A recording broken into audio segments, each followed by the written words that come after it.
Bonjour à tous. Écoutez, je vous propose qu'effectivement on puisse démarrer la session de workshop en présence effectivement de Sanson. Bonjour. On va parler de créativité.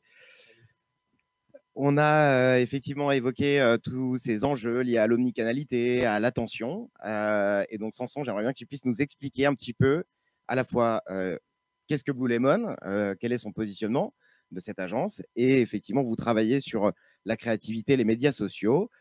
Comment effectivement tu intègres cette dimension de créativité, pourquoi il est nécessaire d'être créatif pour effectivement répondre à cet enjeu de l'attention. Je vais te laisser effectivement dérouler des éléments de slide et te présenter si tu veux bien. Avec grand plaisir. Donc, je vais venir avec Solal qui malheureusement n'est pas là aujourd'hui, en raison de Covid, comme je pense une grande partie des personnes qui devaient venir. Bon, déjà, je vous avoue que j'ai un peu l'impression d'être le diable, parce qu'on parlait de responsabilité, de faire attention à la manière dont on gère l'attention des gens. Et finalement, mon travail, c'est de capter l'attention et de créer de la charge mentale. Donc, ça, j'hésite un peu du coup à dérouler mes slides. On peut peut-être parler d'autre chose si vous voulez. Non, on a monté quelques slides pour parler de créativité, alors notamment de créativité comme levier de la performance marketing. Qu'est-ce qu'on fait nous, Blue Lemon? On est une agence social media. Ça fait maintenant 2 ans et demi qu'on existe. Et en gros, notre métier, c'est de mettre la créativité, d'utiliser la créativité comme levier de la performance marketing. Donc, je pense que le sujet, pour le coup, était assez bien choisi et correspond vraiment à ce qu'on fait. On a en gros 2 activités, une activité de création de contenu vidéo et une activité d'agence digitale paid, social ads. Tout ça donc avec objectif de performance, créer des ventes, créer des leads, quel que soit l'objectif de nos clients. Comment effectivement du coup se matérialise effectivement cette créativité et comment ça s'inscrit comme un véritable levier de performance économique pour les entreprises qui vous font confiance, avec lesquelles vous collaborez. Je crois que tu as un certain nombre de cas également à nous présenter, donc on est impatient de pouvoir avoir un peu plus d'informations. Tout à fait. Alors, je vais vous faire un petit cours magistral. Je m'excuse. Mais en gros, l'agenda, il est assez simple. C'est pourquoi, comment et où. Alors, pourquoi la créativité? Comment la créativité? Où la créativité? Et en quoi ça impacte la performance? Et donc, du coup, pour répondre à ta question, c'est, on va dire, le premier sujet, c'est pour quel est l'impact et l'importance de la créativité? C'est un sujet qu'on se pose beaucoup, qui est souvent dur à définir et à quantifier. En même temps, bon, j'avais l'impression j'ai fait une présentation pour un public de néophytes, je me rends compte que ce n'est pas du tout le cas. Donc, il y a peut-être des choses que vous savez déjà, mais en tout cas, c'est toujours bien d'avoir un petit rappel.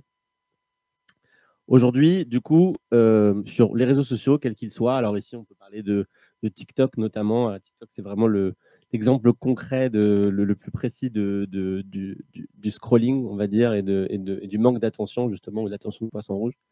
On passe en moyenne 2h30 sur les réseaux sociaux par jour. Alors, c'est peut-être plus le cas des moins de 30 ans, des gens de 30 ans, dont je fais partie. Et de plus en plus, sur ces 2h30, on a, nous, en tant qu'annonceurs, beaucoup de concurrence pour obtenir l'attention de ces mêmes personnes. J'ai l'impression que c'est le mot qu'on aura le plus utilisé dans cette journée. Et donc, du coup, on est donc exposé à énormément de contenu et notamment énormément de publicité. Est-ce que quelqu'un dans l'assemblée, on va voir si j'arrive à capter l'attention de quelqu'un, sait combien de publicités on voit par jour, à combien de publicités on est exposé par jour aujourd'hui, en 2022?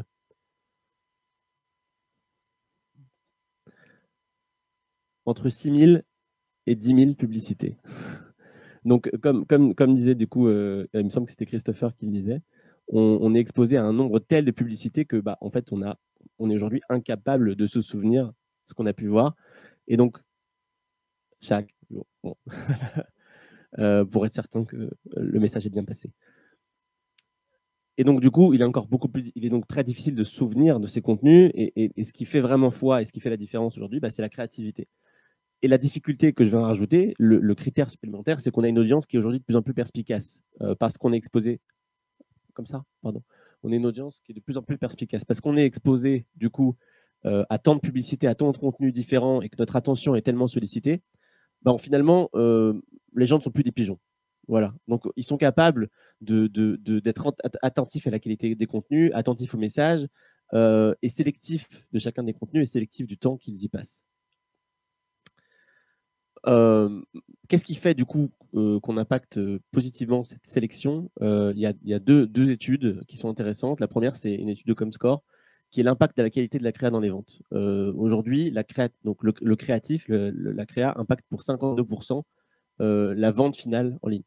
Beaucoup plus encore que les fameux 4P, prix, place, promotion, ainsi de suite, ou plan média qu'on a diffusé, qu'on a réutilisé pour la diffusion. Et cette même créativité, ou le créatif, du coup, ou la vidéo ou le contenu, il n'a pas cru pour 47% l'élément de vente dans la publicité, encore plus que la marque. En fait, c'est le créatif aujourd'hui qui va impacter l'importance de la marque, encore plus que le reach, et encore plus que la stratégie de ciblage qu'on aura définie aujourd'hui. Donc finalement, on passait beaucoup de temps en tant que technicien, en faisant des campagnes de publicité, à définir le meilleur ciblage possible et nos personas et ainsi de suite. La réalité, c'est que c'est notre contenu qui va vraiment être le buteur beaucoup plus que le ciblage en soi. Et pour rajouter un petit élément supplémentaire, donc, pour rajouter encore plus un élément à mon propos, la moitié du cerveau humain, il est aujourd'hui dédié à processer des informations visuelles. Raison de plus, du coup, pour pouvoir consacrer la majorité de notre temps à l'intuition, du coup, à la créativité, à nos gut feelings, qu'à essayer de définir du coup une stratégie data-driven, comme on avait l'habitude de le faire jusque-là. Je vais vous montrer deux publicités. Donc, on a créé du coup pour l'occasion deux publicités. Je vous laisserai me dire d'après vous laquelle est la plus créative ou laquelle a su impacter positivement les ventes. Alors, on a tiré peut-être un peu trop le trait. On verra. Pardon, excusez-moi.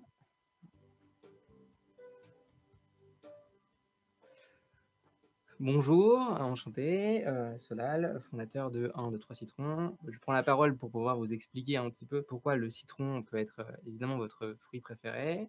Donc, pour pas mal de raisons. Déjà, c'est parce qu'il est frais. On peut le couper donc, en lamelles, on peut le couper du pied, on peut en faire un zeste, on peut en faire pas mal de choses, hein, avoir pas mal de ressources naturelles. Par contre, j'ai l'impression que je m'en vais du cadre.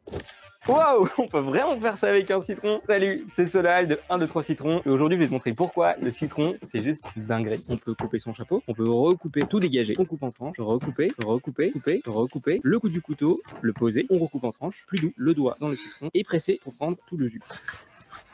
Et surtout, tu peux te réchauffer en hiver quand il fait froid. Et dernier petit conseil, si tu mets un peu de colorant bleu, tu pourras en faire une boule limonade. Allez, maintenant faites péter la vitamine C et mettez en commentaire votre conseil numéro 1 concernant le citron. Salut. Voilà, donc je disais, par contre, Marc-Antoine, tu es en train de me pousser là. Alors, moi, j'ai une question et je pense que cette vidéo est assez interpellante de mon point de vue. Comment réussir et comment être créatif? Comment vous accompagnez vos clients à être encore plus créatifs? C'est quoi la démarche? Comment vous les accompagnez et comment ça se passe? Comment ça se matérialise? Ouais. Du brief jusqu'à la réalisation du contenu. Alors, du coup, il y a en réalité dans le process de travail, il n'y a rien de créatif. C'est ça qui est assez marrant, c'est que tout est au contraire très structuré, très réfléchi, avec un process qui est très précis. Avancer quelques petites slides si vous voulez, ça c'est pas très intéressant. On a en gros, j'ai plein de chiffres. On a en gros une structure particulière déjà pour commencer. Au-delà du process, on a une structure dans la vidéo qui est importante, qui va impacter positivement la créativité. C'est, on va dire, deux choses déjà.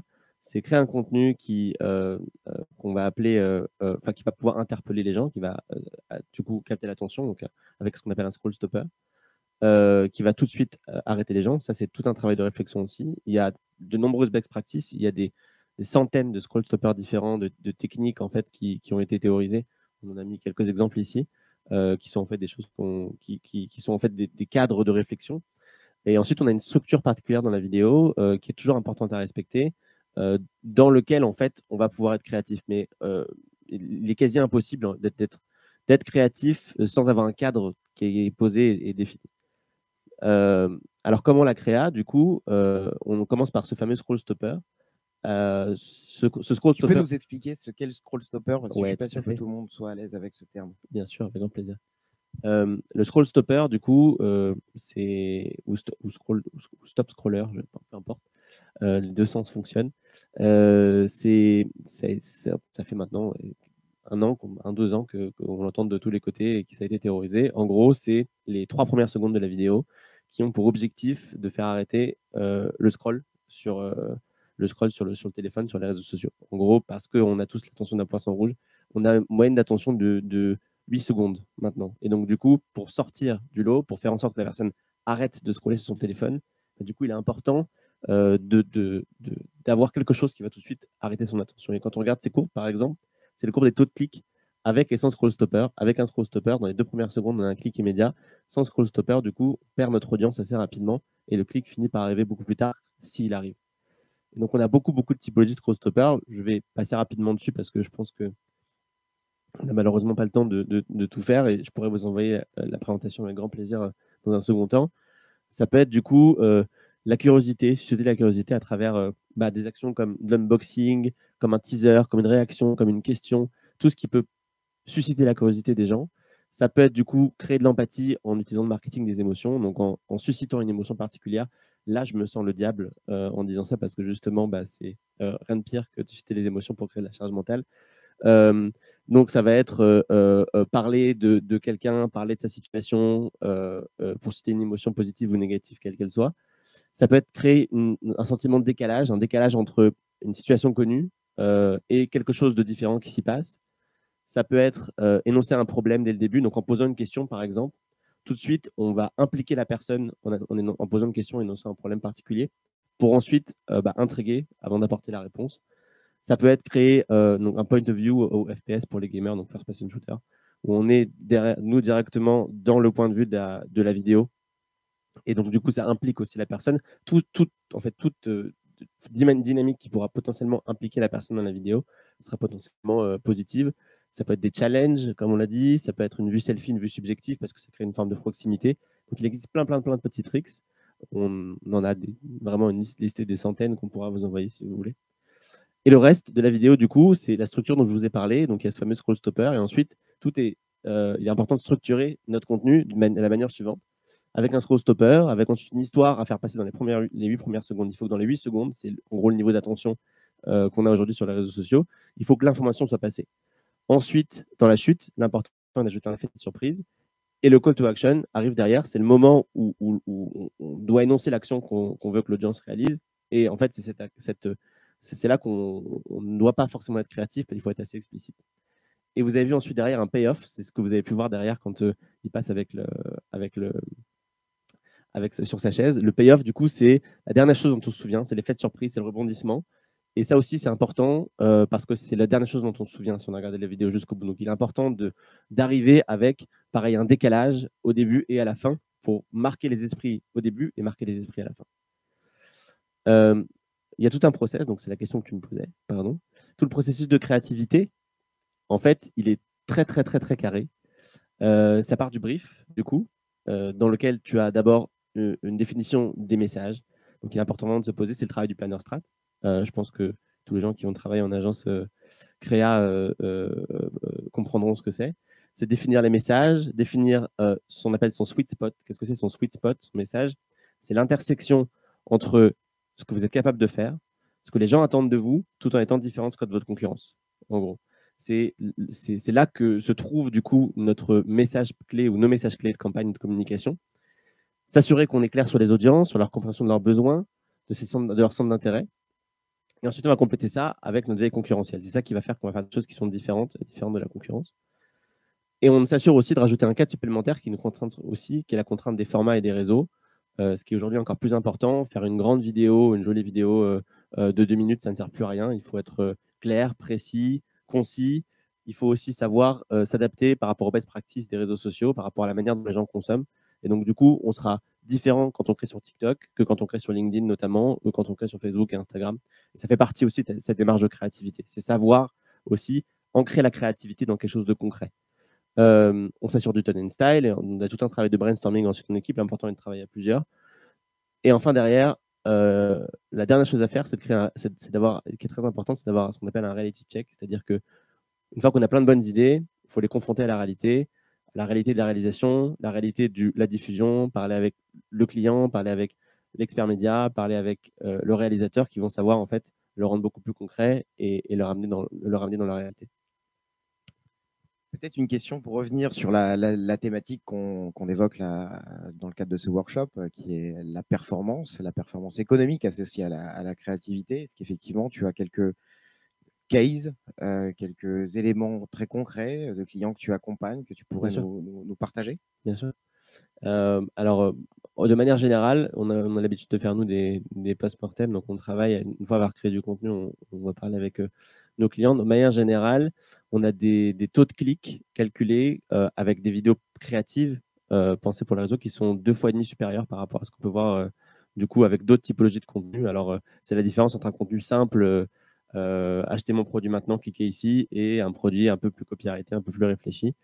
C'est par exemple ce qu'on a pu voir avec ce qu'on a créé pour Alan récemment, justement, où on a vu des taux de clics qui étaient 3 fois supérieurs sur nos contenus que ce qu'il était sur des contenus plus simples, découvrir notre assurance. Donc, du coup, c'est un exemple parmi tant d'autres. Si tu avais un message à faire passer effectivement aux personnes qui sont présentes, à la fois issues du monde des fournisseurs, des prestataires marketing communication et puis des grandes marques, sur le sujet de la créativité en 2022, Oui. comment on prend le problème? Je pense que ceux qui réussissent, c'est ceux qui ont le courage de le faire. La problématique, quand on commence une démarche, pardon, ici le micro.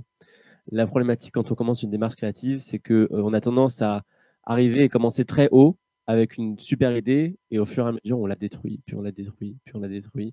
On va la montrer à son comex, puis à sa cousine, puis à sa tante.